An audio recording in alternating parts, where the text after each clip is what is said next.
A double penultimate. This feels against the rules. I know, right? But hey, what are you going to do? The first of our penultimate books. That's right. I saw 2 you penultimate skip books. And I skip it. It's right there. I saw you go by it so you can come back to it. You're throwing me off. That's right. Double penultimate. You got it. No, Man. not you guys, Janet. I don't make any rules around here, Janet. There's one captain of this ship. Oh, push I'm pod. just along for the ride. That's not true. You have a huge vote. All right. All right. First time ever. First time ever. I won't say it'll be the last time, but first time ever. Double penultimate books. And the first one of those penultimate books is Out of Alcatraz. And I have a trailer for that book right here. So let's enjoy that first penultimate book.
Whoa. All right.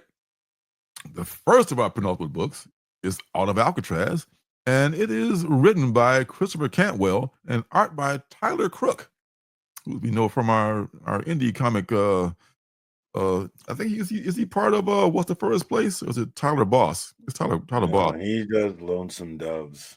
Okay, that's right. Okay, but he's still a very, very cool indie comic writer artist.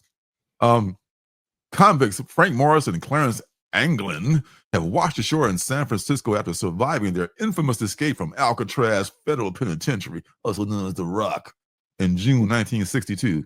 They soon meet their gruff and disappointed handler, a mysterious young woman who's also running from something, and hope to quickly get their way north to the border, if they can even make it out of Modesto alive. As a dogged federal manhunt and chance encounters threaten their desperate convicts, everyone involved is about to discover the same blood-stained truth. Life on the run is an even more hellish prison than Alcatraz could have ever been. He said he was stoked till he saw Cantwell. Come on. I don't know Chris Cantwell. I don't know anything about him.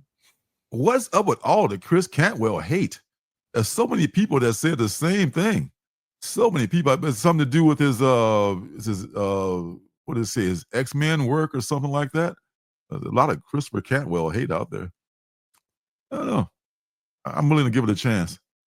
I mean, the look to me, I mean, it's based on historic events loosely. So it's kind of like historical fiction.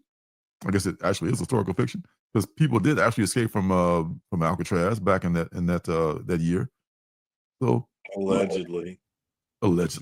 Well, they can't find them. They ain't no longer in the prison, so they must have escaped. They might have died in those waters. Something happened to them. Yeah, they were called the Rock for nothing. Christopher Cantwell. This is who? This is Oliver Dominguez,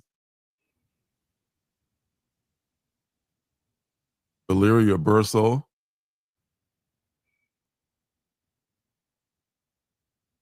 Tyler Crook, sketchbook variant,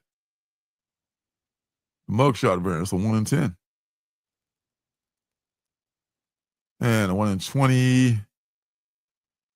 Who is this? Massimo Carnevale. And the last one, Hayden Sherman, is a 1 in 50. Okay, so I'm guessing you're passing on it too, just I because. probably won't. I probably won't see it, but if I see it, I will consider it. Okay, all right. Well, I don't know if I pre-ordered it or not, but I'm willing to give anybody a second chance. I mean, even Christopher Cantwell, who seems to be the most hated man in comics, next to Clayton Crane. All right, all right. So our second, count them, two of the Penultimate Books is The Last Boy. This is from Boom Studios. I couldn't decide between these two because they were just, they both had groovy trailers and they both seem like concepts that I would love. So here's the trailer for The Last Boy.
Tinkerbell at the end right there. That's pretty cool. Interesting. Yeah. And this Batman of Alcatraz, the Birdman of Alcatraz. Yeah, I remember watching that as a kid, 80s guy. It's like Burt Lancaster, I want to say, is in it. I'm pretty sure. All right, so The Last Boy. The Lost Boys.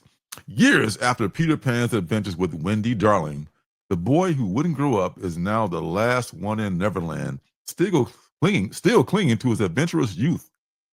Meanwhile, in London, Wendy also yearns for childhood and its freedom from responsibility.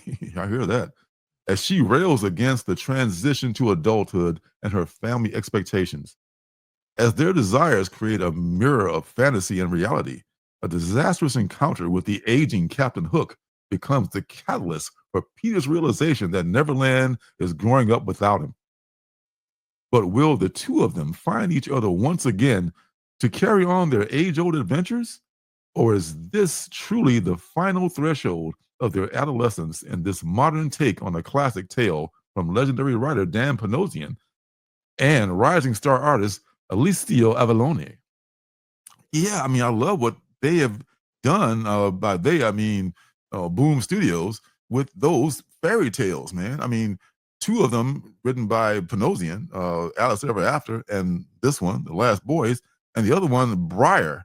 I forget who the writer is on that one, but they're taking these public domain properties and doing some good stuff with them. You know what I'm saying? I mean, it's right there. I mean, Robin Hood, Peter Pan, Sherlock Holmes. It's right there for you. All you gotta do is make a good story and come up with a good concept, get you an artist, and there's some there's some material right there. Was Escape from Alcatraz with Eastwood? Oh, okay, that was. I forgot about that one too. Okay, yeah. Mojo, you have CP time, brother. You should be good and full by now, man. That's good. That's awesome. Yeah. So I love that. I love the fact that this is going to be a thing, man. And look at that cover. I mean, then there's that's a Panosian cover right there, and this is the one per store one without the trade dress on it. I really hope I can get that one. I really hope I can find that one. Frank, if you're out there, save that one for me, please. I'll pay for it. Yeah, that's a very cool cover. And that the ticking at the end, if I'm not mistaken, didn't the crocodile that ate Captain Hook's hand, also have a clock in his gut. Am I making that up? I haven't seen the Peter Pan mystery story in a long time. You remember that? No. I Chad? never really got to see Peter Pan when I was a kid, so I don't know. Oh, you were abused as a child, my friend. What do you mean you didn't get to see Peter Pan? That's crazy.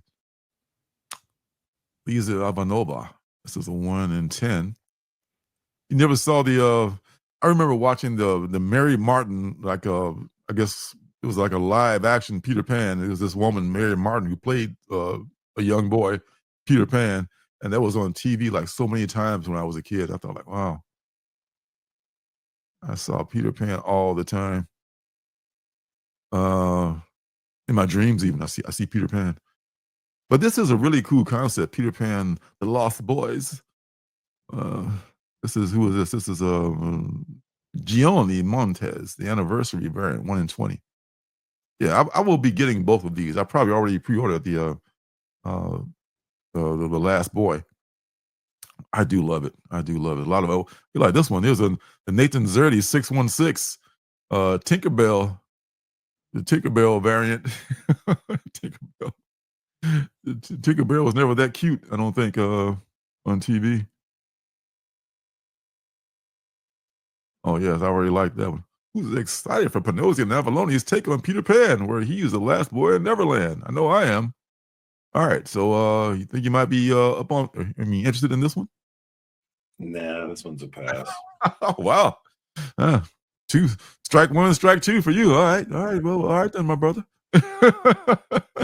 Anybody else? No, the first one wasn't a strike. The first one was a maybe. I probably won't see it, but if I did see it, it would get strong consideration. But yeah, no, probably not. The cover looks great. It sounds cool, but no.